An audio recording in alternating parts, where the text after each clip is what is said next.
Good morning, everyone. Happy Wednesday, and welcome to another episode of the Aligned, Engaged, Fulfilled podcast. On this show, we challenge the status quo of workplace culture, and we dive into the work that it takes to build transformative and human-centric workplaces where people and purpose drive profits, not the other way around. I'm your host, Clarence Moore, and on this episode, we're tackling one of the biggest obstacles to success and one of the most misunderstood problems in the modern workplace: burnout.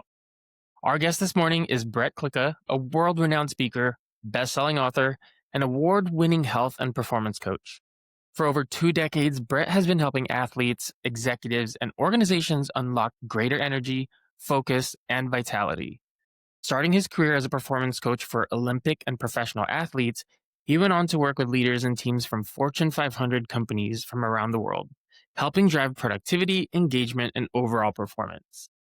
Brett's high-performance program, Energy 100, now helps people from all walks of life build sustainable habits for high performance.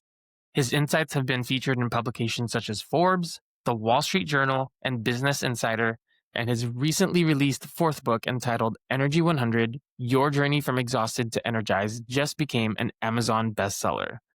But this conversation is about more than just avoiding burnout. We're going to deconstruct the mechanics of personal energy and explore how leaders can manage it as their most valuable strategic asset to drive both personal fulfillment and organizational alignment. Good morning, Brett. Thank you so much for being here this morning. Thank you, Clarence. So Brett and I met not too long ago at a networking event right here at VentureX, where my office is, and learned that we both work as consultants for employee engagement. We got to talking about our backgrounds, and while we were looking to solve similar problems for people, and while some of our philosophies are similar, our approach to the problem is really quite different. The word that ties all of Brett's work together, from his background as a performance coach to his new book, is energy. And that's what really intrigued me about his approach, and it's why I invited him to come on the show. But Brett, before we delve into how energy relates to burnout, I want to address the most common conceptions about burnout. I want to start with what I believe is the biggest misunderstanding about burnout overall. Most people diagnose it as a common volume problem. They're just working too many hours. But in your writing, you challenge this idea. So let's get right to the heart of it. Is burnout really about the number of hours that we log, or is it caused by something much deeper? Well, I think, and that's the question when you look at what is it? We're in a burnout. It's an epidemic. I mean, Yeah. you talk to our numbers, and depending on the industry, the rates of burnout can be up to 50-60% of the Right. employees interviewed are claiming some degree of burnout. They're not as interested in work. They're feeling sick. They're waking up exhausted every morning. So we definitely have a problem. So our first place we always look is, we're working too hard. We're working too many hours. And for some people, that there is some truth to that. The thing that we often fail to address, though, is the capacity issue. Mm, What we've essentially done now is we've reached a point where the demands in life, the demands in our career, the demands of the organization are surpassing our capacity to keep up with them. And again, okay, capacity and demand. So where do we like to look? It's a lot more fun to look at, well, the demands are just too high. And that could be very true. We have a world economy now. It's a 24-hour cycle of demands. It used to be that I could go on vacation, you couldn't get a hold of me. That's not the case anymore. So demands definitely are higher. But what we're failing to look at is addressing our personal capacity. yes. We need to accept the truth that things probably aren't going to slow down. With the introduction of AI, it's going to streamline some processes that make things easier for us, but it's also going to accelerate everything that's already going on. So demands are going to be even higher. The 24-hour cycle is going to be even more intense.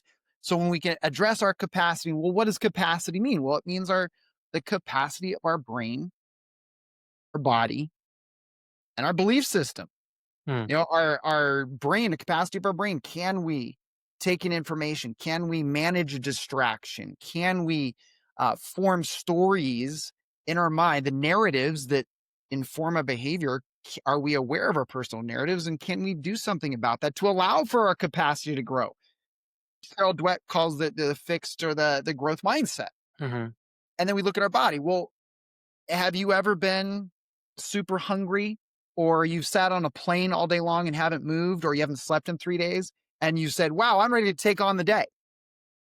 No, Our physical capacity, our biological energy at the cellular level, if we haven't done what we need to do to give our cells what they need to thrive, demands will always be above our capacity. And even if they're not, they're going to seem like that. And then when we Yeah. come to our beliefs, it's just what's our relationship for our own agency? Do we believe that we're victims?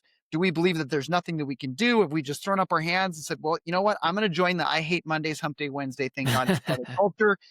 And so all three of those play into our own personal capacity, not just to keep up, because most people in this conversation, especially within organizations, the conversation's about high performance, especially when we work with leaders and we're working with, management, we're working with teams. They're not just, well, how can we keep up better? No, they want to perform. It's competitive.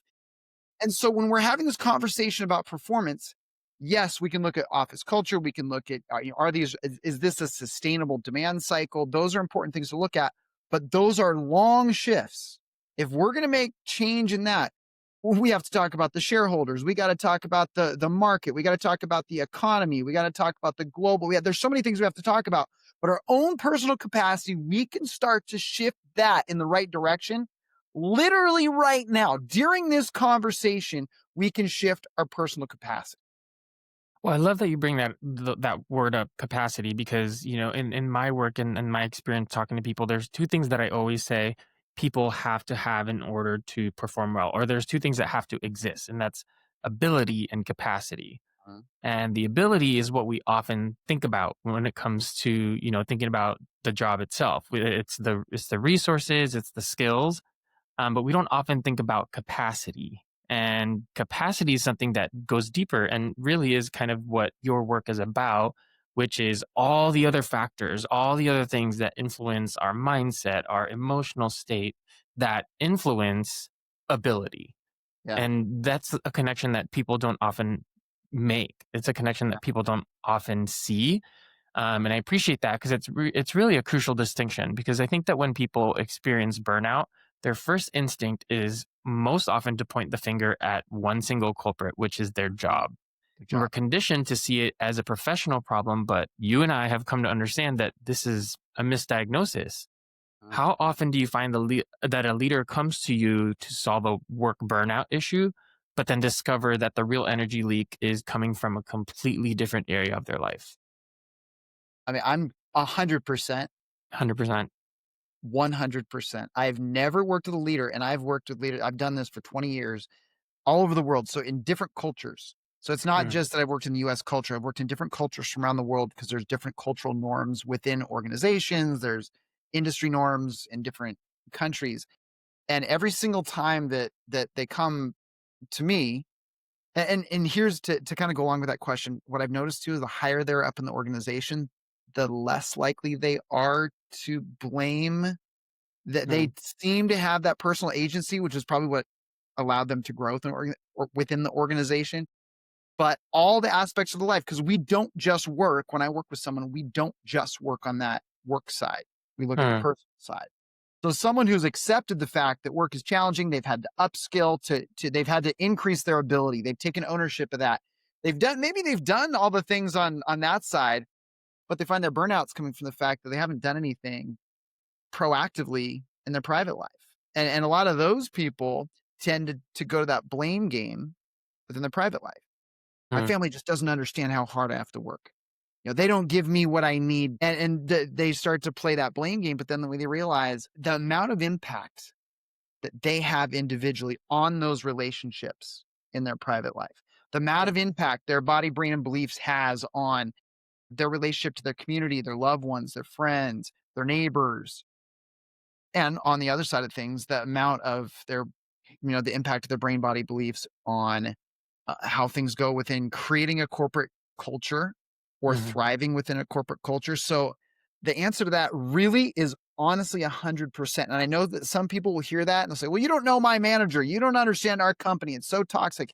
And I have seen a lot of toxic cultures, but honestly, at the individual level, 100% of the time, something has fallen apart with the brain body beliefs. Their capacity has shrunk to a point where they can't even stay afloat. And that's Mm. what's ultimately causing it. I want to pull on that thread because today you work closely with highly successful entrepreneurs, founders, C-level leaders from the outside. These are people that are seemingly at the top of their game, but they often come to you because they're feeling burnt out or stuck. Yeah. What does burnout look like at that elite level? What's the hidden cost that most people don't see? Well, the number one fear across the board, this comes up in almost every introductory conversation, is that they're afraid. They're starting to feel this. They're just exhausted. They're waking up. They're looking at the sustainability of what they're doing with Hmm. their organization, their leader, and they're looking forward 1 year, 3 years, 5 years. And they say, Brett, I don't know how much longer I can keep up the facade. Hmm. Because it takes energy to keep up that facade, right? As Yeah. a leader, it takes energy to be like, no, everything's great and I'm feeling great. And so that's the number one fear is I don't know how long I can keep this up. Yeah. Because here's what's happening as all these plates stay spinning and they're staying inspirational for their employees and their investors and the shareholders and the market and everything is smiling behind the scenes when they haven't done the work to create a sustainable model of thriving. And the sustainable model of thriving is not just within the organization, it's within their personal life. Hmm. I've never met a leader who's at the top of their game in their professional life when their personal life is completely disheveled and vice versa. Huh. If they're not getting fulfillment out of their career. So the cost of it, I think we're familiar with a lot of these. I mean, broken relationships, health that is tanked. But I think some of the underlying things that we see is a tying of identity to titles and numbers and some of these things that really the external world does hold the keys to, and there we can only go so far with it. And when Yeah. we tie our identities to that, the millionaire wants to be a 10 millionaire, the 10 millionaire wants to be a nine-figure millionaire, the nine-figure millionaire wants to be a billionaire. And so it's constantly this idea of, well, I'm not there yet. I'm not, and it's great to always want to be better, but I think that what can happen is we lose focus on why we started to do these things in the first place. We lose focus on what thriving actually means for us, and quite frankly, sometimes an organization. And so this is going on behind the scenes. So these people lose their sense of purpose in life. They've become about just these numbers. They're defined by, and I think the biggest, I don't know if sin's the word, but the biggest tragedy is to lose that sense of individual purpose. Because why did I Hmm. start this company in the first place? Why did I want to lead this company in the first place? Because they got the money, they got the title, they got the office, and they're still feeling inadequate.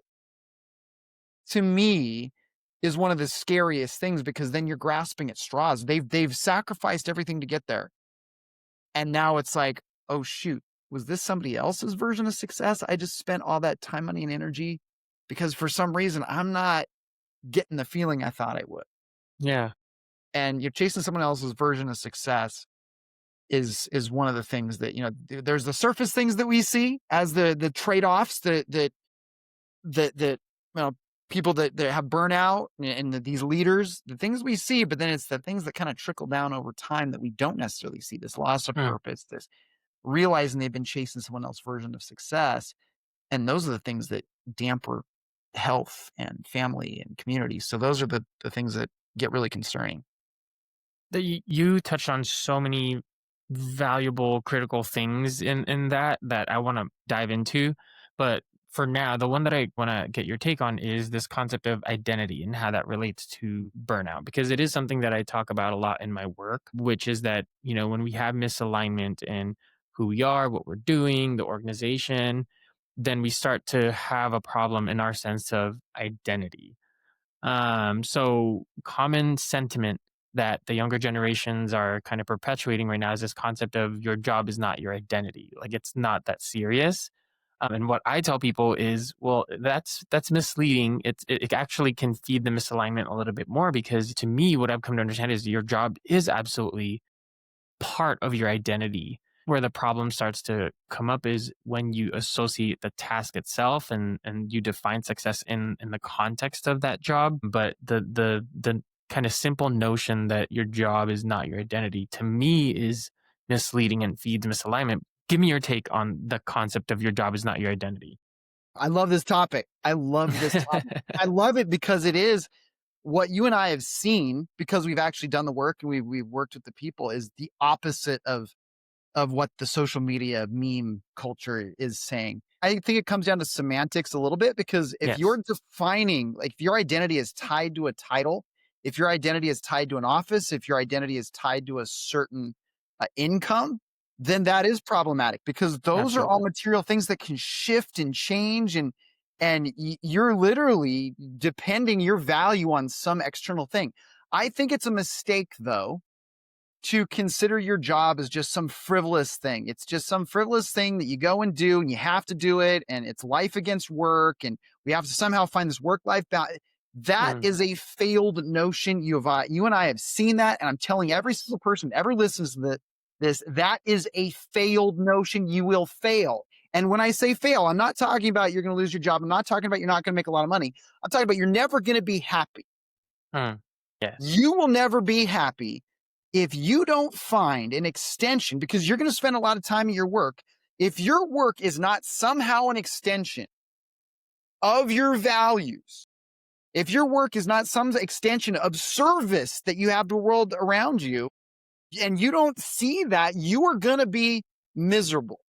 And Yes. I know a lot of people right now will hear that and say, well, yeah, well, I just do this. Not everyone can be, start a company. Not everyone can have a not for profit. Not everyone can serve.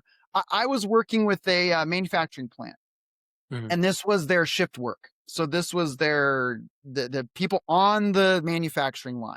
And they just usually on the manufacturing line, they're not having conversations about purpose and, why do you love your job, that type of thing. And so it was a hostile environment, to say the least. For me to go in, who's the suit, like I'm Yeah. going in there and talk to him about these things. And one of the guys who was obviously different, you could tell. You go in, and this guy was, he dressed different, his demeanor was different. You could tell everyone liked him because he was a great guy, energized. He liked his job. But he was also one of those things where they kind of thought he was a suck up. And Huh. so we're talking about purpose, and we're talking about all these things. And they're just like, come on, man. Like one part of the group made screws for this medical device company. The other part of the group made nails for this medical device company. So screws and nails. All they did was they, format the screws, and they'd go back and forth about who had the best job, who had the easiest job, all these things. Well, so this guy finally, I'm getting nowhere in this conversation about purpose. And he asked this guy that dresses different and got a different demeanor, asked if he could share something. So he gets up, and he said, hey, everybody here knows that I'm a little bit different. I'm smiling all the time, and you guys give me a bad time. But let me just tell you, he's like, I lived with my mother. I have my own place now, but I lived with my mother not too long ago. And she fell down the stairs. And at age 78, she broke her hip. And he's like, not a good prognosis. He's like, she wasn't necessarily super healthy to start with. But our screws are what went in to hold the new hip and the device. Wow. And my mom can walk now. Mm. He said she can live independently. And the whole room went quiet, because they all realize it doesn't matter what your title is. It doesn't matter if you think your job, but it's finding where does your vocation and your values intersect. Mm. And in that form of identity in your relationship to your career, that's not just an opportunity. If you want to be fulfilled in life, if you want to serve, if you want to feel like, if you have an idea of legacy, you owe it to yourself. If it was true that the job that you do is not your identity, you would have just, when you were applying for jobs, just looked purely at the compensation and applied based on that, which maybe a lot of people do. But you spent time looking through job applications, not just looking at the task and the responsibilities itself, but reading into the company, what Yep. the company is about, what their mission is, their values, and you made sure that it aligned with yours. And that's because it had to align with your identity. And if you didn't, if you looked only at the compensation, how are you feeling today? Yeah. Is it possible that that's related to how you made that decision? There's an example that's often used. The book, I think it's The Five Regrets. It might be four, but I think The Five Regrets of the Dying, Mm, by Bronnie Ware, great book. She was a end of life caretaker for many years. And so she wrote this book based on our observations, the end of life. And she said one of the observations across all of these people at the end of their life is they said that they wish they wouldn't have worked so much. So that has turned into this narrative of that work is evil and work is bad. And that's the way it's used. I've seen many speakers use it as like, yeah, Yep. that this where your work doesn't mean anything. I think that's a gross misinterpretation of what a lot of people are saying. I don't think that Steve Jobs wishes that he wouldn't have invented the iPhone. Hmm. I think many of us, as leaders, we don't look back and regret the fact that we helped develop others. We don't regret the fact that we put our all into everything, into building something important. What we do regret, however, is the time and energy spent on chasing titles, Yeah. chasing these external things. Like I say, Steve Jobs probably doesn't regret the iPhone, but he probably does look back. He probably did look back and regret using the iPhone at dinner with his family. Yeah. And so I think that those certain parts of work, absolutely, the posturing, the trying to prove to everyone how important and busy we are, all of Hmm. that crap, yeah, we're going to regret that. But our impact with an organization and consequently through that organization to the community, to the world, that's not something we're going to regret. I'm glad that you bring that up. And I'm actually going to kind of pull on that a little bit more a little later, this notion of regret. But I want to stick on kind of addressing some of these common misconceptions, which I think in the world of burnout and in the world of work, there's a long list. And we can have a 8-hour episode if we got through all of them. You and I have spoken to a lot of leaders at the top of the organization, and a common sentiment surrounding burnout is that it's more of this construct that was invented by millennials and Gen Z. At least it's a common understanding. But the truth is, it was first coined by psychologist Herbert Freudenberger back in the 1970s. Millennials or Gen Z are just experiencing it at a much earlier age.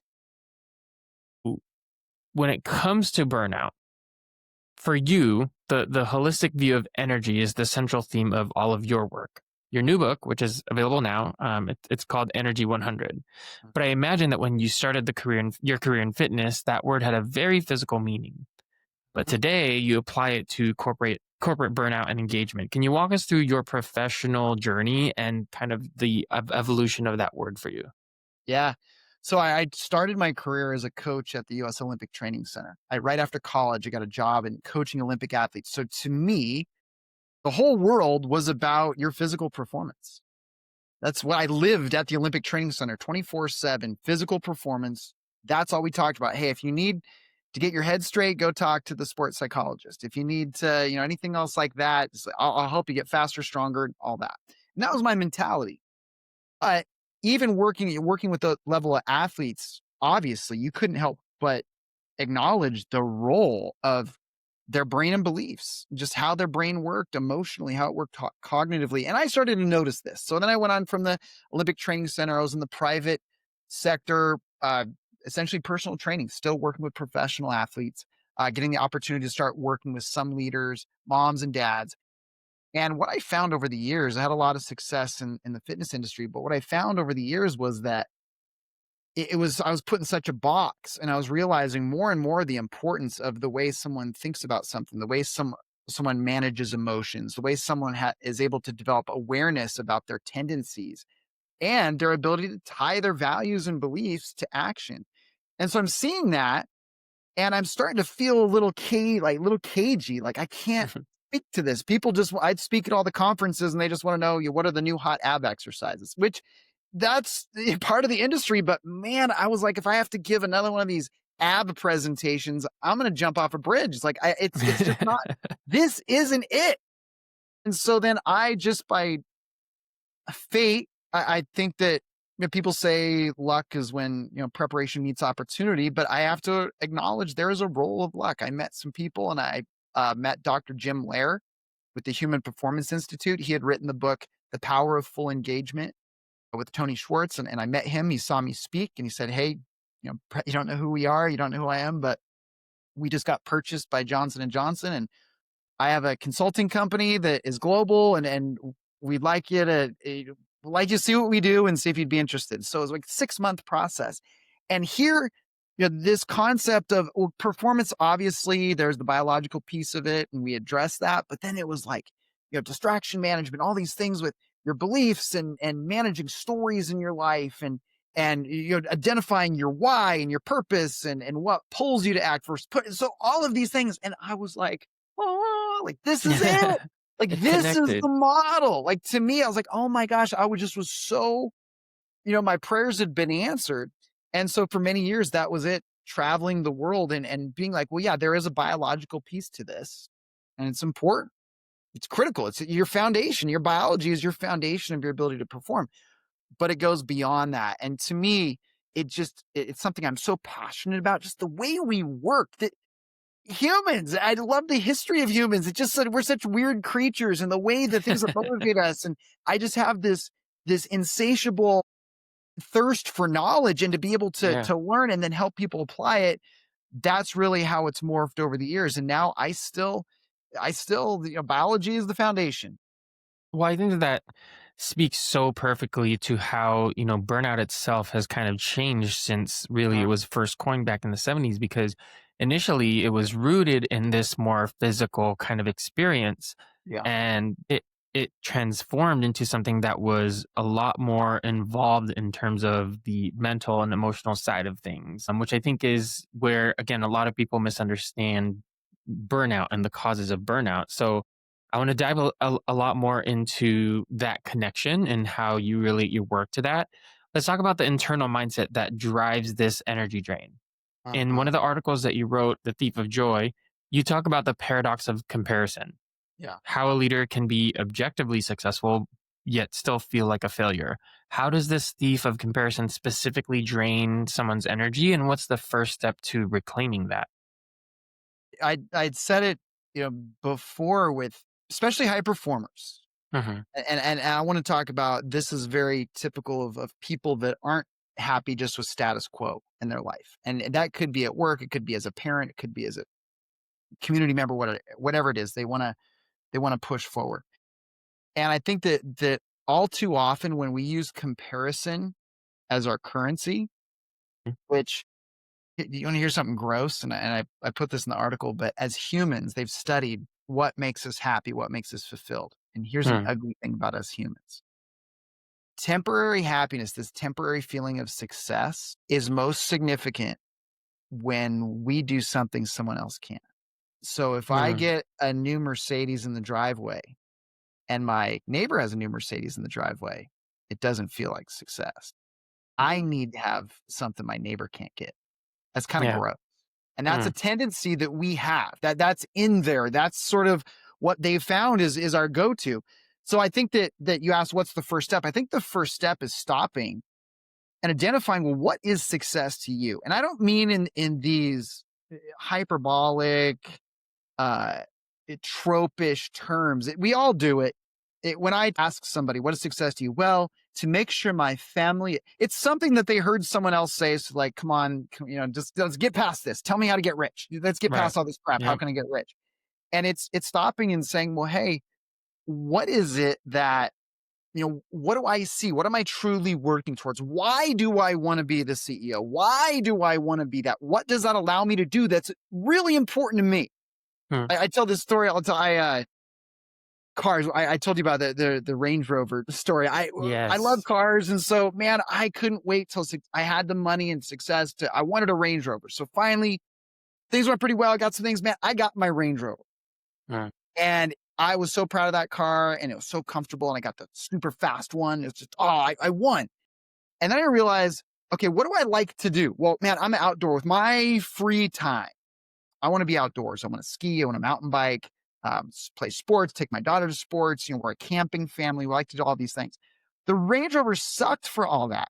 It was terrible. It made it harder to go skiing because I put the soft, because it was a super fast one. So I put the soft rubber tire. They sucked in the mountain. We couldn't go up to the mountains. It didn't, my mountain bikes, I'm not going to put muddy mountain bikes in with this super soft leather. All So right. it actually made this thing that I thought was my success actually made my own sense of what Mm. is success, part of my success story, made it harder to attain. Yeah. And I see that all the time in conversations, and that, well, I have to work because, life is expensive. Well, a lot of those expenses are choices. And if Right. you bought the 10,000 square foot home and that feeds that's just like, this is what I dreamed about since I was young, because I grew up without a house and I have a family of 15 people, and I can have everyone live here and it's so important to me, then that 10,000 square foot house is going to feed your soul. But if you're just getting the 10,000 square foot house because your neighbor has a 9,000 square foot house, that is the recipe for disaster. And that's where Mm. comparison is literally going to rob you, Wow. literally take, without putting back, your energy, your time, and your money. I think that's so powerful because something that, in my work, I talk to a lot of founders. And right now I'm talking to a lot of new founders who have left corporate world to start their own venture. And something that comes up a lot, and I can say this because I've experienced this too, is this concept of novelty and the desire to create something that is novel and new and somebody hasn't done yet before or somebody hasn't thought of.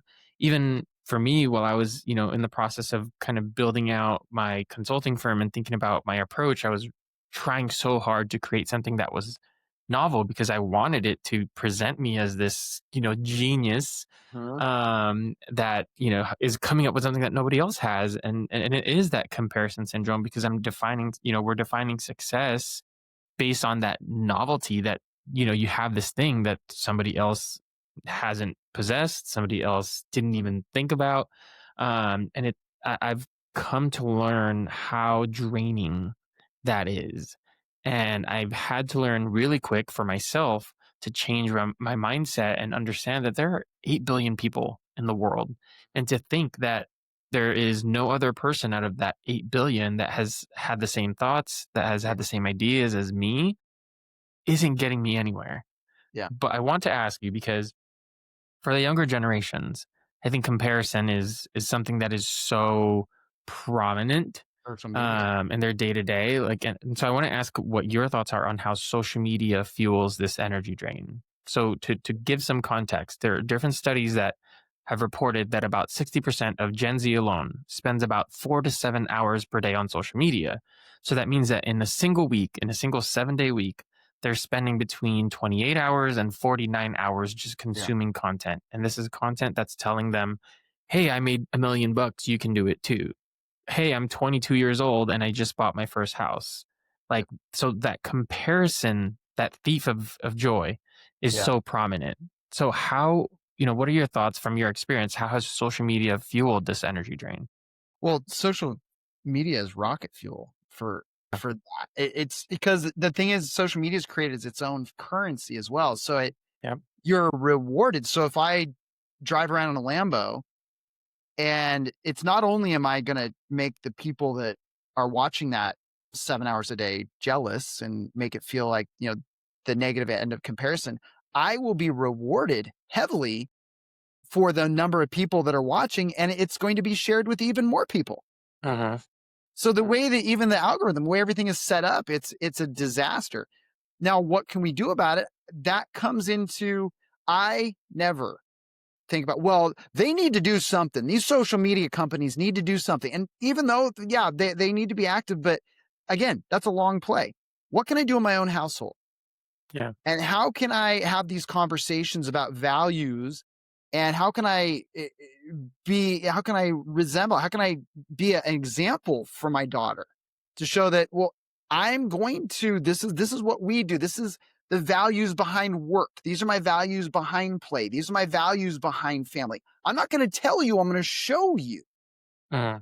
So then when we create that culture of what we have direct impact on, our kids, our family, it's not going to cure it overnight. It's still a hell of an uphill battle. It is going to be, because you got all these forces working.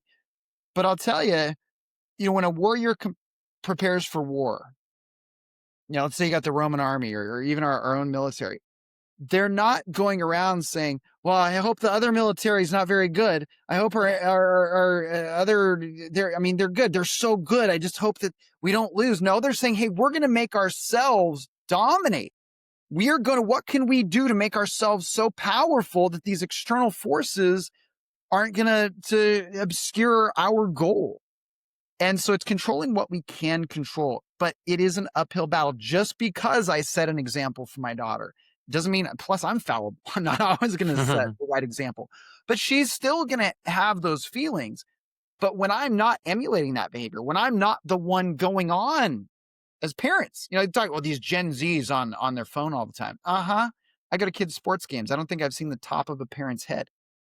I don't think I've seen their face. I've only seen the top of their head. Right. Because it's just, well, if mom and dad are on social media all the time, why wouldn't the kids be? If mom and dad are buying this car because someone else bought this car, well, how does that trickle down? And so it really comes to what can we do in our own families to show, to emulate this tie between our values and our self-worth versus comparison and our self-worth. And that's moving things in the right direction. That is not going to create a perfection, but it's going to create this, it's going to give our kids tools to manage what's coming in the future as well. When we talk about comparison, oftentimes we think about it in kind of a contrasting perspective, but oftentimes it is a lot of commiserating as well, meaning like, especially for the younger generations that are spending this much time on social media, they see things like unbossing, and they see things like climbing down the ladder, and they see the experiences that people are having, and it validates their own experiences, or it encourages the way that they perceive their own experiences. We know that we see things kind of in hindsight and retrospect, and wish that there were things that we did or didn't do. So even having, primarily having the experience working with quote unquote older professionals, what are some pieces of advice that we can give to younger generations in terms of how to manage that kind of comparison syndrome that is so prominent in their day to day, so that 5-10 years down the road, they're not in hindsight thinking, oh, I shouldn't have listened to that. Storytelling is how you influence behavior, and you really have to come up with a relevant story. And kind of the way I try to get my daughter to understand is, I asked her what her favorite food is, and it's sushi. I said, well, if your favorite food is sushi and your friend is posting pictures about pizza, does that mean that your favorite food should be pizza? She's like, well, no. I said, well, that's kind of what I'm talking about. Like, what's important to you? And she's in 6th grade now, and she's going to a middle school, and she's already seeing kids. She's coming home. She's like, there's kids that have like Gucci bags and Louis Vuitton bags in 6th grade. And I think the mistake would be for me to be like, well, that's stupid.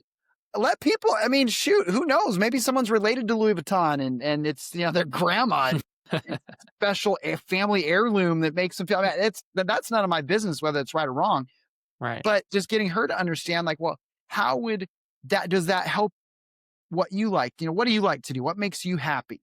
So, well, I like the mountains, and I like gymnastics, and I like soccer, and I like going to the beach. I said, well, does that Gucci bag make those things that you like to do? Does that make those any easier to do or better to do? It's like, well, no. It's like, well, it probably is not going to be something that you got to worry about, because it's not going to really make your, so it's trying to come up with these relevant, simplified stories, and then telling them to ourselves too, because I'll tell you, we say, oh, the kids these days, we got to save the kids, man. It's us. Yeah. I had a company, Spider Fit Kids, and we still do some work with large organizations, but it's just, what are we going to do with these kids? These kids are so unfit. These kids, and man, we every which way from Sunday, we worked in these protocols, and man, it comes down to what's the example being set at home. It really does. And it's not just that what they're doing from a physical standpoint, or what are mom and dad's what's their language towards health? What's their language towards challenge in their life? What are they exemplifying as behavior when they hit adversity? All these things. So it's us. It starts with us. And that's the critical piece. When we start talking about younger generations, it starts with us. And yes, we are flawed. We are very flawed. And we got to understand that. And then, but being flawed is not an indictment. Data. It means like, oh, cool, I know what's wrong. If your ship is sinking and you can't find a leak, that's really scary. But if your ship is sinking and you found the leak, well, at least you can do something about it. This concept of it starts with us, I think, leads perfectly to another self-inflicted wound that you've written about in your work, which is martyrdom. You describe it as a badge of honor in corporate culture, but tell us what is martyrdom, and how does somebody's personal martyrdom unconsciously become the brand standard for their team's culture, or even in the context of life? Like, how does that become the standard for the family, for the group? That's a great question because that's such an issue because a lot of people that I work with, especially when I get into teams, I don't Yeah, know yet the higher levels of organization, depending on the size of the organization. But when I get with teams, it's just a bunch of martyrs.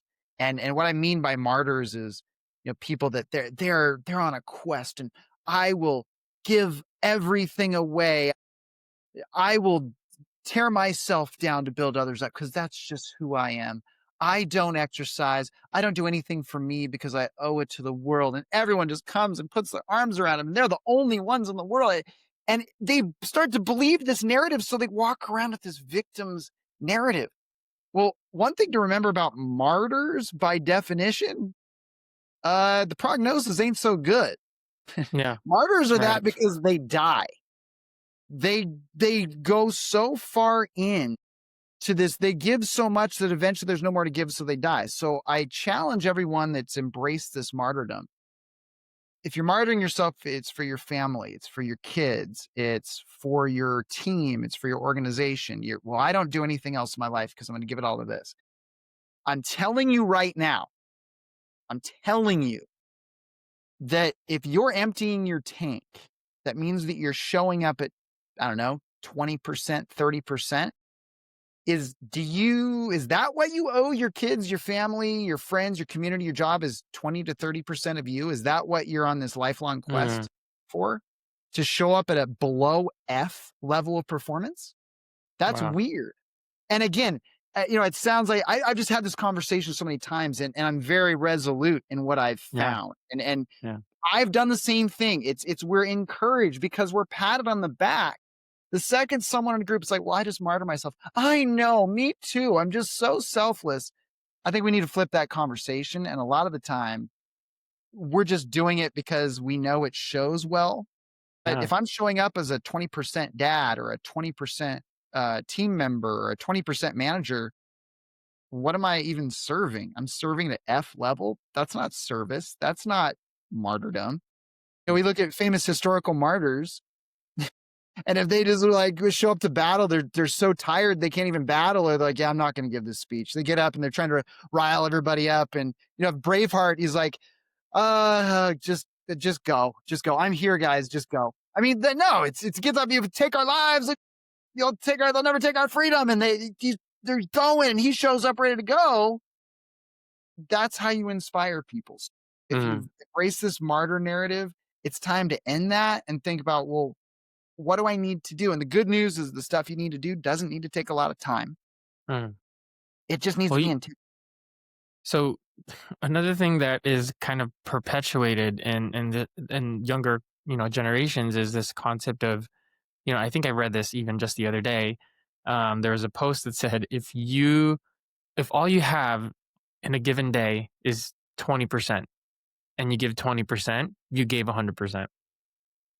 Give me your thoughts on that. I mean, again, it's what's the conversation? If the conversation's about how can I survive to the end of the week, do whatever. And it's true for anything. It's true for sports.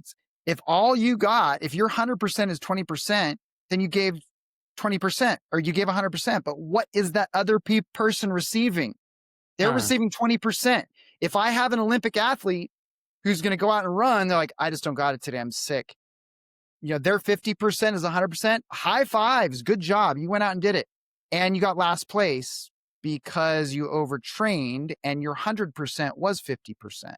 mm, That's kind of my point is that yeah, so everyone's going to have a crap day. It's the point. And that I think when we have this conversation about performance too, people think that there's somehow, because this is reiterated on social media, I used to get tired and now I don't get tired at all because I found this for $9.99. You can do it.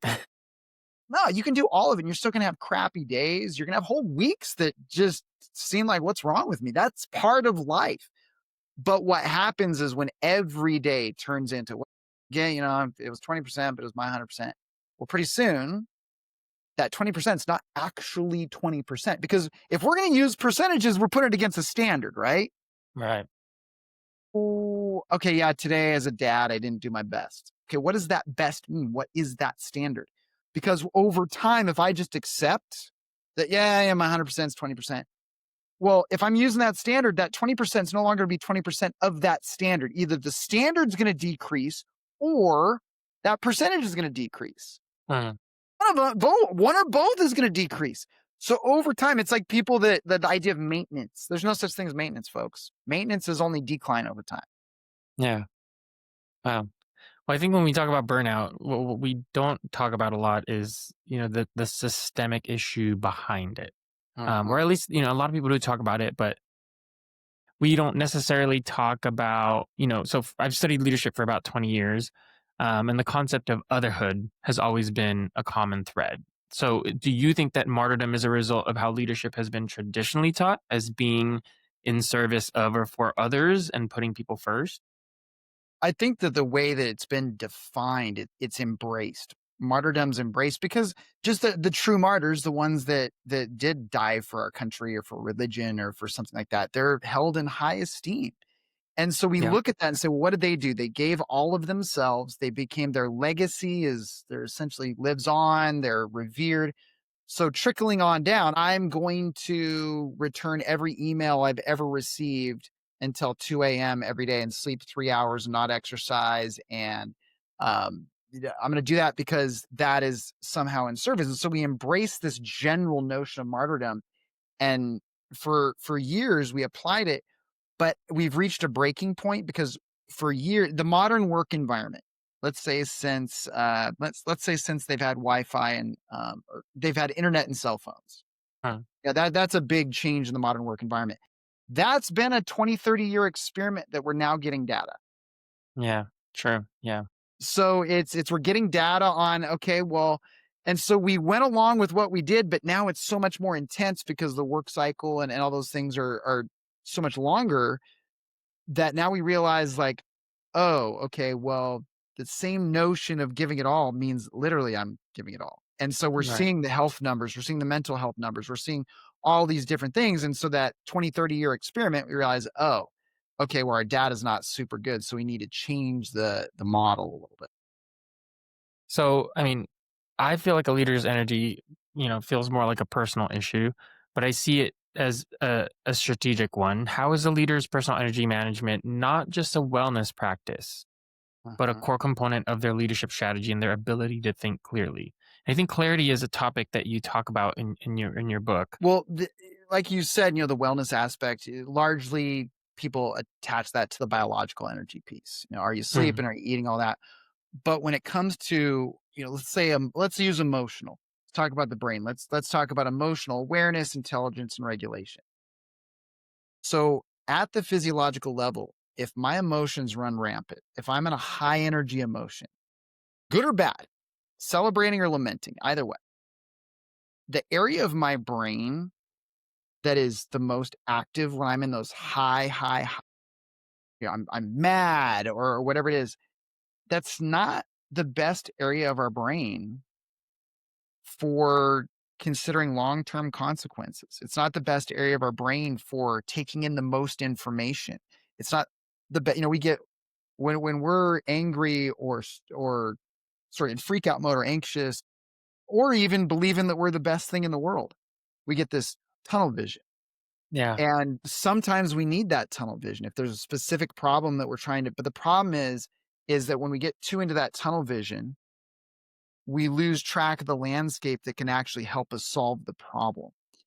And so, you look at that. So a leader's ability to make the right decisions has everything to do with their ability to become aware of their emotional responses, be able to regulate those emotional responses.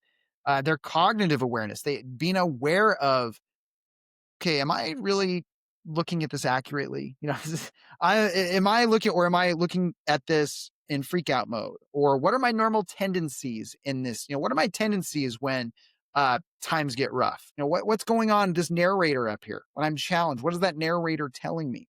So it's understanding, and then finally it comes down to sense of purpose, and that's even more important in the modern work environment. Can the leader convey the mission, the reason, the why behind why are we working towards this? Why is this important? Why is this worth my employees' energy and time? And being able to convey that. But if leaders are just like, yeah, we just got a deadline. We just got to, what's my why? We'll make the shareholders happy. Well, yeah, but you have to be able to relate back to those things in order to inspire others. And yep, the biology piece of it, if you show up, there's even data. If you show up, you're healthy and all these different things that impacts, but it goes on down the line in being able to have the awareness and regulation of your brain, being able to tie actions to the missions of the organization, tying your own values to the missions of the organization, and helping your employees do the same.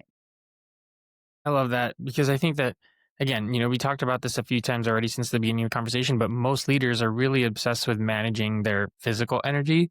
Mhm. But you even wrote about this in one of your articles. I think it was called Three Lanes. You argue that our mental and emotional lanes are just as critical.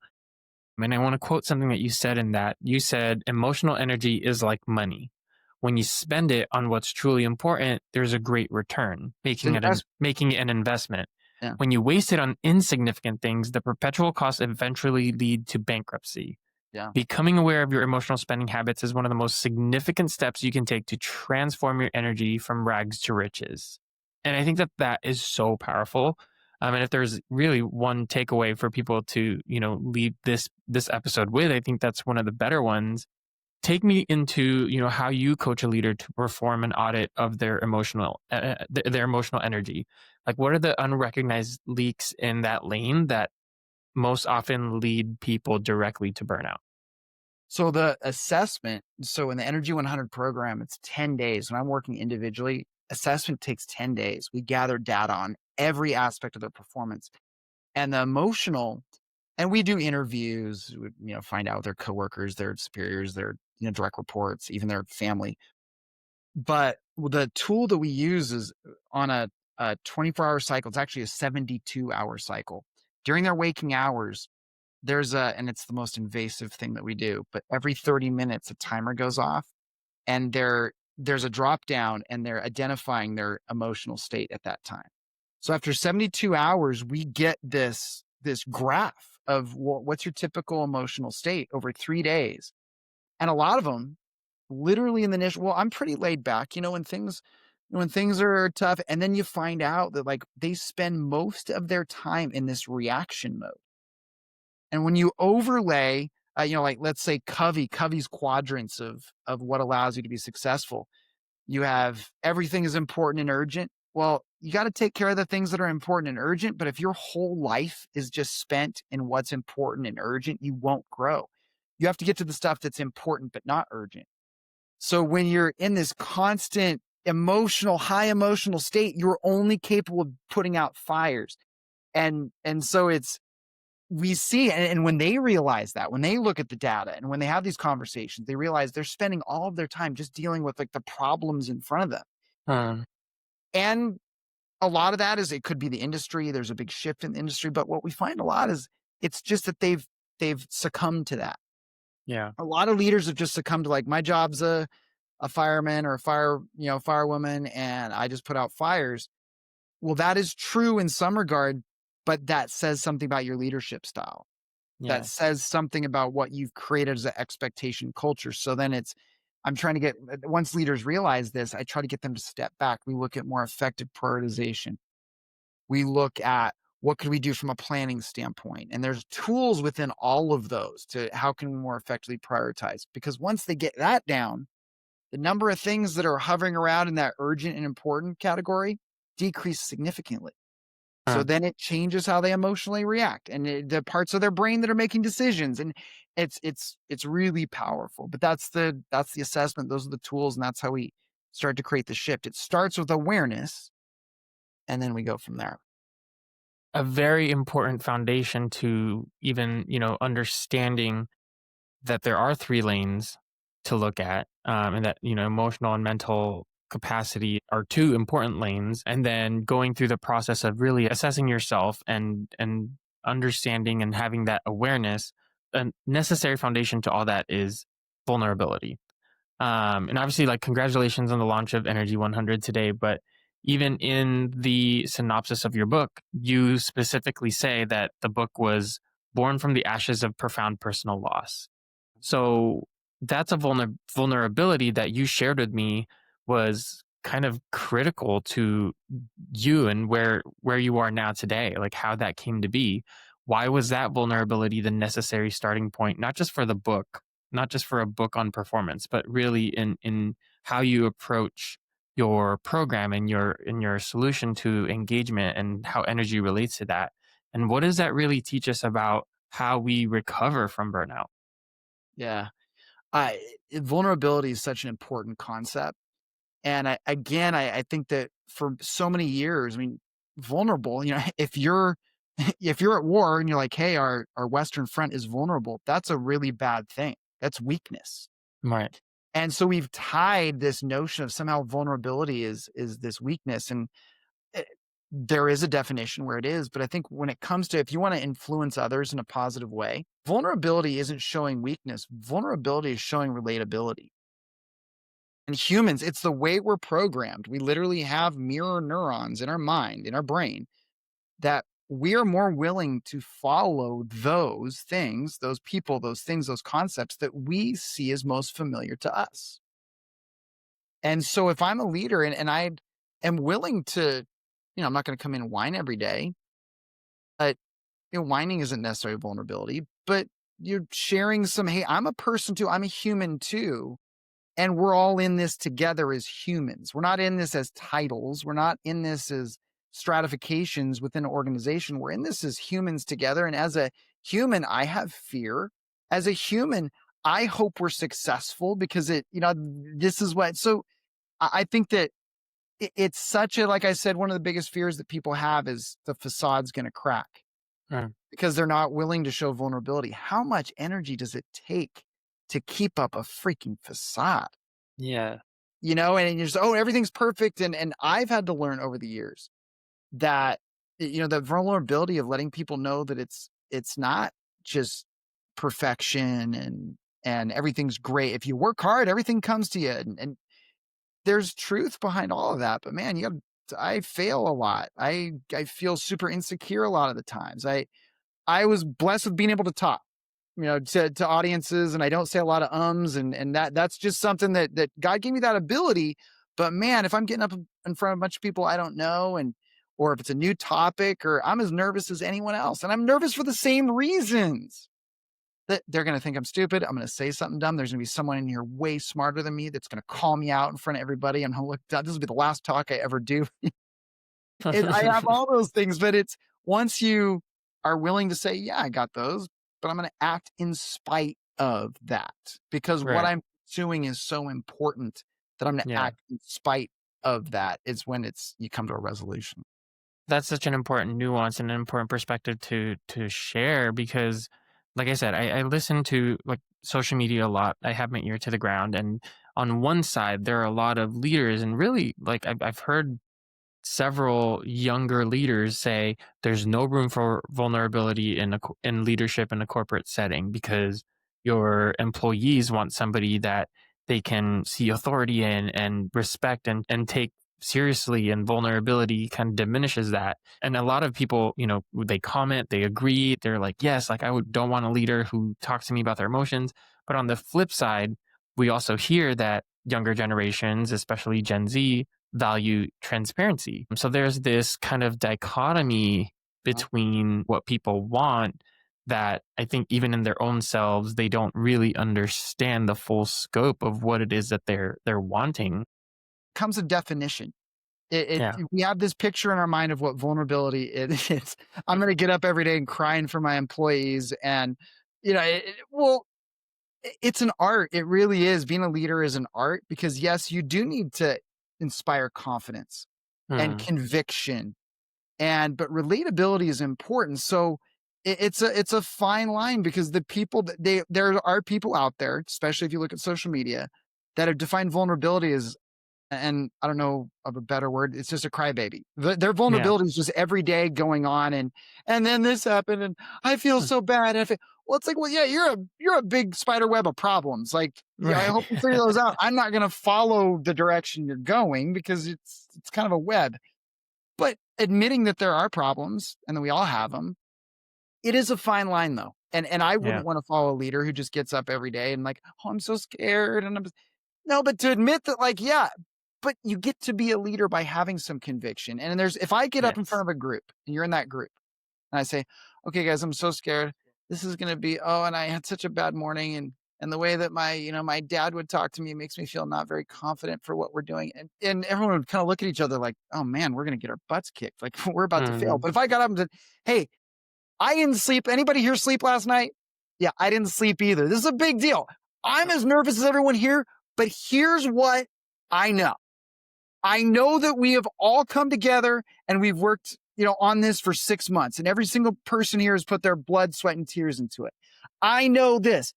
I mean, that's what makes you a leader, being able to take those things, share that, yeah, I'm scared Yes. too, but Yeah. use it to inspire. If you're sharing vulnerability to victimize yourself, Yeah.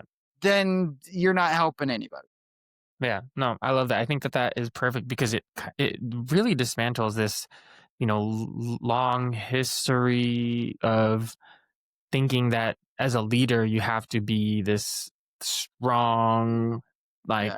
have all the answers kind of personality, when in reality, especially in today's modern workplace, it's about the humanity. Like it's Yeah. leading with that humanity that is really going to transform workplaces. So I appreciate you sharing that perspective because I think that is absolutely important for people to understand.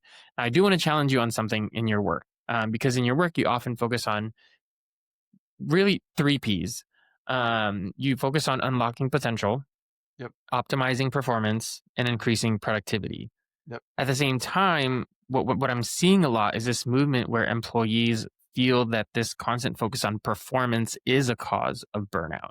Mhm. But your work kind of reclaims that.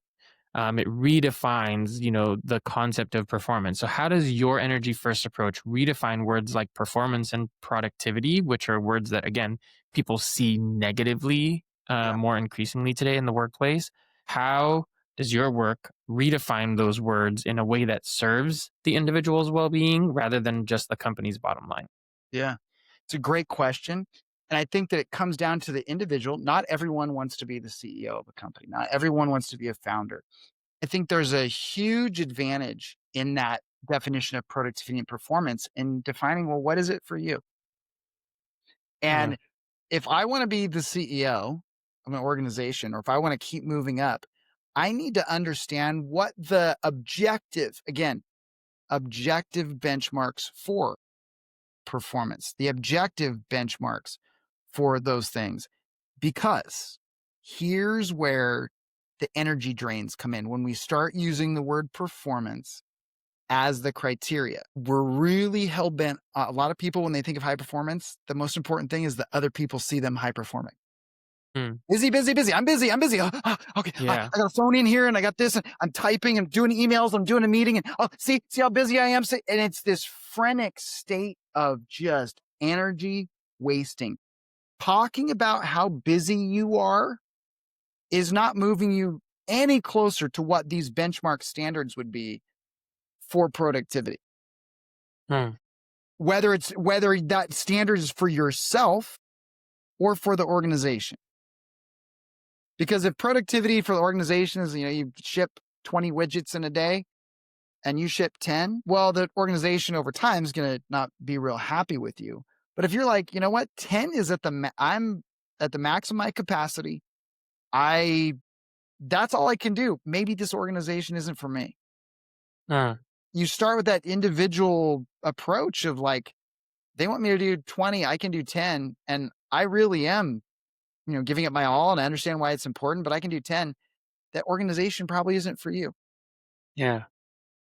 Well, I think that's powerful because I think, from this conversation alone, a very important distinction that I think people need to understand when it comes to, you know, looking at how to solve burnout is this distinction between doing so in the context of the self, like internally, versus in the context of everybody else. This external kind of concept of, are you doing it for yourself, or are you doing it for somebody else? Yep. Which again, goes back to the martyrdom, goes back to the comparison syndrome. So I appreciate you highlighting that distinction. People are able to look at it and say, okay, is this internal or external? But one of the biggest things causing burnout that I've seen, especially when working with teams, is the conversation about burnout. Yeah. Because it is this more, I'm burnout, you burned out, I'm burnout, I'm so burned out, I'm so busy. Oh, are you busy? I'm busy, I'm so busy. Are you busy? I hate Right. Mondays. Meanwhile, objectively in the lab, we are using tremendous amounts of energy to have these high energy conversations. We're taxing our peripheral nervous system. People that are able to ascend in life too, not just within an organization, are the people that focus on what is the objective outcome that they're going after, their definition of success, their definition of productivity. And they make themselves, they create the capacity to do that. Those are the people that are happy. Whether being rich is part of that happiness or whether it's not, they're going to get to where they want to go. Appreciate you calling that out, because I think even, the more the weight of the word burnout has gotten to how heavy it is now because of these conversations. It is something that I intentionally wanted to avoid in doing this episode, is not just talk about the surface level definitions or whatever of burnout, but to really dig deep into how, what does it really mean? Like, from what is happening within yourself, within your body, within your mind, to really give it more of the context that I think is necessary. So let's kind of shift to this path forward and how to really address the problem of burnout.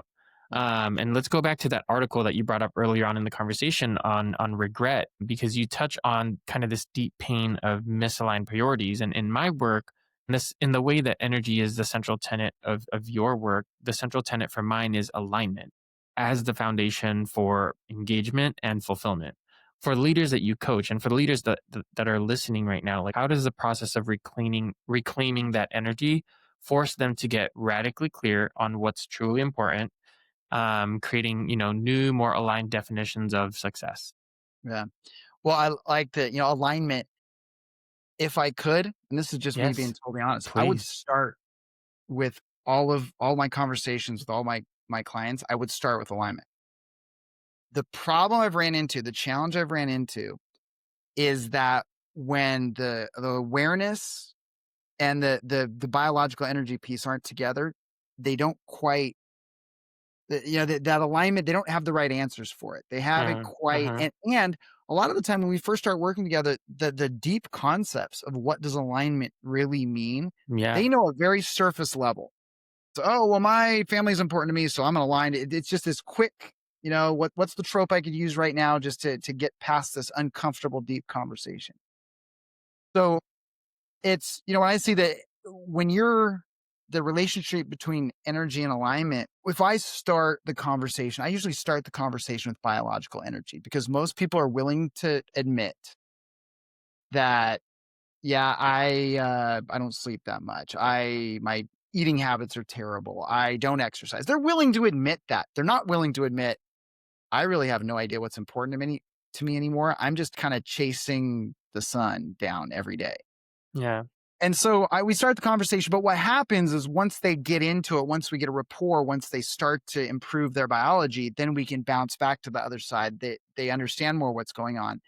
But when they can align what's important to them personally and for the organization, and then know how those two things intersect, they're pulled to act. And so when you are pulled to act, if you find yourself getting up and pushing yourself every day, there's a role for pushing yourself, by the way. But if every day is just push, you got to find something that pulls. If you want to Yeah. habit stick, and I don't care if it's brushing your teeth, exercising, putting your phone away at dinner, whatever it is, it's got to pull you. And pulling action comes from alignment between what's truly important to you and defining that to the point where it hits you in the gut, dang near makes you emotional just to think about it. And that's going to drive tremendous action. Nietzsche's quote, and it's been used so often, and Viktor Frankl in Man's Search for Meaning talks about it all the time. He who has a strong enough why can bear almost any how. It's the biggest driver of action. Yeah, and I think that brings us to what, you and I believe is the ultimate driver, which is purpose, right? And your book it seemingly is not just about managing energy, but about reconnecting with that deeper why. Is it possible to be truly energized without being deeply connected to a sense of meaning? You could be frenetically energized. You could be like, drink a Monster Energy drink, you're bouncing off the walls, but an energized state that results in a meaningful outcome, Hmm. impossible. And I think that sometimes people aren't uh, cognitively aware. It's really hard to articulate what truly drives us because some of that stuff isn't real, you know, Yeah. vanity. Vanity might drive you a little bit. Maybe, some of these things that are like a little embarrassed to say, like, yeah, that makes me, my extra energy. I'm spending it because of these things that we're a little embarrassed about. And so if we're not, sometimes we're not aware of those, but if our actions align with even these deep seated, we generally will get some meaning out of it. But when we can define and become clearly aware of what these things are, we can pursue them, which then just it's like having access to a nitrous tank in my car. Like I can just hit the boosters and it's like, well, hey, I know what's important to me. Those are the things I'm going to pursue. Those deserve priority. Those are the new projects within my career I'm going to pursue. And these are the Hmm. ones it makes it easier to say no to the stuff that doesn't move it forward, both in my personal and my professional life. So you've worked with athletes, you've worked with executives. The difference is that athletes typically have on seasons, off seasons. Hmm. And so, they have the opportunity to recover and, strategically rest. Yep. But for the modern executive, or really a lot of us who are in even middle management roles, the expectation now is to Yeah. be on 24/7, 365. Yeah. So, how do you teach leaders that you work with to somehow build in their own off seasons or recovery rituals into a schedule that never stops? First, it's for them to acknowledge and truly understand the importance of having recovery built into your schedule. That's the first step, and clearance is the hardest because they'll say, "Oh yeah, Yeah. I know I need it." Yeah. Well, use this scenario. I got to live with the Olympic athletes, and what I thought I was going to see, I was so excited to go down there and do this. I thought I was going to see like a 24/7 Under Armour commercial where they're just coaches screaming at them. They're training 8 hours a day and they're dropping on the field. I thought that's what I was going to see. And man, they train so hard we can't imagine. But what blew my mind wasn't so much the intensity of the training, it was the intentionality of recovery. Hmm. So it was, for every hour they spent in the track or the pool, the bike, whatever it was, there was an hour of planned intentional recovery. So they Hmm. were with the trainer, they're with well, now in the corporate world, we look at that and say, well, Brett, I can't, work 8 hours, then go, meet with a massage therapist. And like, the good Right. news is you don't have to. Some days it's, your recovery is going to be a 5-minute walk before a meeting or after a meeting or a 30-minute workout in the morning or recovery does not have to be extended periods of time, but it does need to be intentional. And so with the executive who's been come up through this world of rest is for the week, you just ask them, okay, well, why do athletes have an off season? Hmm. Why in football, why don't they just have like a 3-second huddle where it's just Yeah. like it's essentially rugby? Because by about 10 minutes in, the game would be so boring, people would be walking and falling because they're so tired. And so they realize, like, well, yeah, we have to have off seasons or they get injured. Well, then how is it any different? And so, but we have to talk with reality. So in the corporate environment, we can't say, well, yeah, in these 4 months, I'm not going to do anything Hmm. because it is a 24/7 cycle, but it's a Yeah. matter of truly understanding what does deserve level 10 priority. Because if everything's important, nothing's important. And one of the things I see with a lot of leaders is just everything's a 10. Yeah. Everything is a 10. Mhm. And you can never keep up with that cycle. So it's learning how to prioritize. It's going to be the number one thing, but building recovery into your schedule. You wake up, you meditate, you exercise, you go for a 20-minute walk every night after work. You stand up throughout the day for, after a meeting, you one point in the day, you give yourself a 15-minute break between meetings and you go walk all the way down the stairs, you come back up. Whatever it is, again, it doesn't have to be long. It doesn't have to be intense, but it does have to be intentional. And we can work that into our day cycle, our week cycle. And that's what I call scaling. A lot of people say, Mm, well, ever since I started working, I don't have time to exercise. You don't have 60 minutes within a 7-day week uh, to 3 20-minute walks. Oh, data would suggest that adults spend 4 to 6 hours a day on non-work related media. That's what yeah. the data says.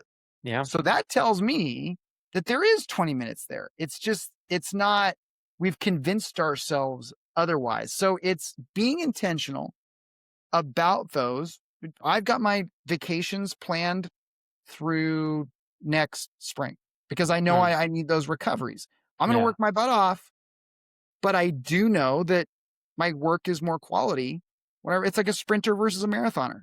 Marathoners Yeah. have to go slow to finish. Sprinters go as hard as they can. If we were to simplify it down to one word, to me, I think it's intentionality and realizing that, that getting out of burnout or at least dealing with burnout is a matter of making intentional choices. Because I think oftentimes people, we talk about burnout and then we're waiting for some magic Mhm. answer, some magic External. Yeah. solution that is external that will just happen to us. And all of a sudden we'll no longer feel burnout. Or for people who think that they can just leave a job, go to another company, and not feel burnout anymore. It's so unrealistic. And I think we have to realize that it comes down to a series of intentional choices that we have to make to get ourselves out of it. So I Absolutely. appreciate that. I think that that's so important. I have a couple more questions. We're just about out of time, but looking at the future of work, do you think that organizations will ever start treating employee and leadership energy as a key performance indicator, just like how they do with revenue or productivity? Or do you think that this will never be something that is measured in an organization? It will be measured in an organization. And here's why and how. So I don't think that in the very near future there will be, but a couple things are happening right now, just with technology and AI. And well, even from a metric standpoint, we can objectively measure so many things now. And everything in an organization comes down to, P&L sheets and objective Yeah. measures. So if I'm looking at it, once we start to get more research, more money, since we've had wearables, so much more money is poured into research on individual performance, whether it be the Yeah. impact of sleep on performance, the impact on. So we're going to get all this data. There'll be more money shifted that way, and they're going to see that, hey, the employees that are sleeping less than X number of hours a night are, they're higher healthcare costs. There are these things. So and then, on the employee side, like, well, yeah, so we need to work less so we can sleep more. Well, it's not the amount you work that's making you stay up to watch the extra Netflix show. Right. So it's taking that personal autonomy. But I think because of there's more technology now that can actually get some benchmarks with that, I don't think it'll be on the front because there's no way, especially in America, you're gonna be able to say, oh, well, if you hit these health metrics, you're gonna get a promotion. You keep your Right. body weight to this, that's never gonna happen. And it Mhm. probably shouldn't. But I think that in certain organizations, they are going to start to use that to their benefit as a performance metric. It might not even be a front-facing performance metric, but they're going to get some data on that, and we know how that data is going to look.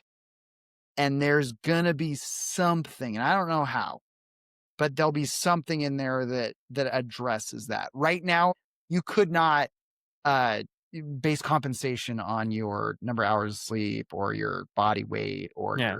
you absolutely can, you shouldn't.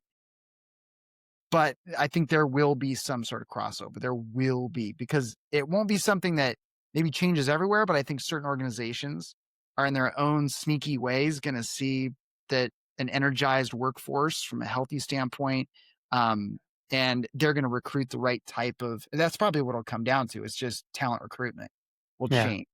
And I Yeah. think that's probably where we'll see it. Well, but like we said earlier in the conversation, there's so much when it comes to the topic of burnout that we can talk about. And even though we tried to get deep into the topic of burnout, I think we've barely started to scratch the surface, but we're out of time. We're over time. And honestly, I wanted to dig into even how AI is going to influence burnout, but Oh, I wanted to. that could be an episode all on its own. So I do want to leave on one last a question, one last thing for our guests. And I try to end all my episodes with some sort of practicality. So for the leader listening right now who recognizes themselves in that kind of martyr archetype or sees leaks in their emotional lane, what's one tangible action that they can take this week to begin the process of reclaiming their energy? So it comes down to, we're going to dig into that alignment piece. I want you to write down, well, what is it? What story that you've been telling yourself? Maybe it's the martyr story. Maybe it's the victim story. Maybe it's what story have you been telling yourself? Write that down. Write down that story in your head that's convinced you there's nothing you can do. Write down that story and write it down, and don't pull any punches. Just whine. Just let it all come out. And I didn't do this, and then give me that, and just write it out. No judgment. The more you can get it all out, the better. Write it down. And I want you to look at that story with no one else looking at you, no one judging you, no one anything. I want you to look at that story and ask yourself, is this story going to deliver me to where I want to go? And that is I talked about Dr. Jim Lair and Dr. Job Groppel that started the Human Performance Institute.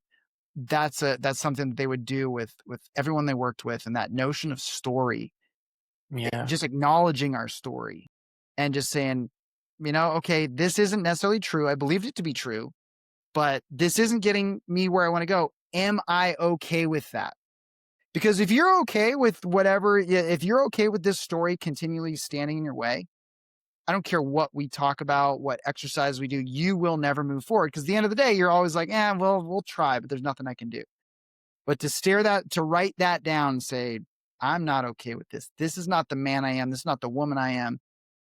This is not the way, this isn't going to stand in my way. So this is what I'm going to do now. And you rewrite that story from a standpoint of, this is what I'm going to do. So that's where you'd start. You write it down, and don't just write it down like, yeah, I know it. No, sit there and go through the exercise, sit in it, be uncomfortable, read it. Don't judge it. It's data, not indictment. But then you decide, am I okay with this? Or if I'm not? Because if you are, keep doing what you're doing, because you're going to get a similar result. If that result's good, keep doing it.